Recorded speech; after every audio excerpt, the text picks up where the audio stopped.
A shout out to a person who should be more famous than he is. Santiago Levy was the vice secretary for finance, if I'm not mistaken, of Mexico in the 90s. And he came up with a crazy idea. Nothing's going to be profitable here, okay? So he looked at all of the governmental and charity programs that dealt with poverty in Mexico, and he had this, this Epicurean idea. Is it possible that instead of all of these welfare programs, we could just take their budget, stop administering these services, and simply distribute the money directly to people? Is it possible that that would actually have a higher impact? Now, the theoretical answer is yes, it's possible.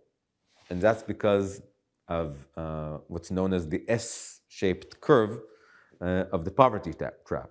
So if you imagine a graph plotting what you earn today to what you earn tomorrow, for most of us, what we earn or have today predicts higher earnings in the future, because we can use our earnings either to save and to accrue interest, or to invest in our employability and our productivity, training, etc.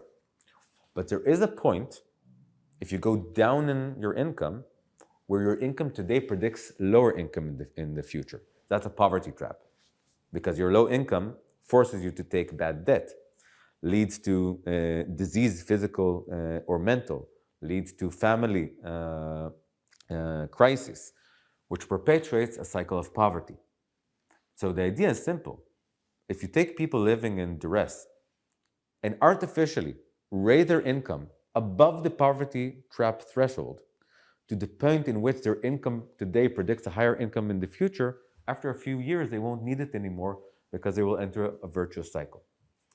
What Santiago Levy did was to test this using a randomized controlled trial, because he said, I don't know who's going to be the next Minister of Finance in Mexico. I want to leave behind scientific evidence that this works. And that's what he did. He administered the program.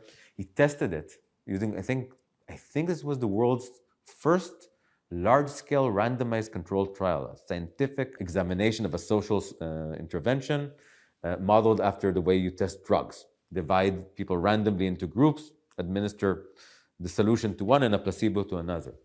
And the results were phenomenal. This was in the 90s. Most countries in Latin America have since adopted, at the state level, direct cash transfer programs. The United States, New York specifically, has started to administer it at the state level. Give Directly, which is the largest nonprofit doing it, is one of the most successful nonprofits in the world. And there's a global conversation in Europe about introducing universal living wages.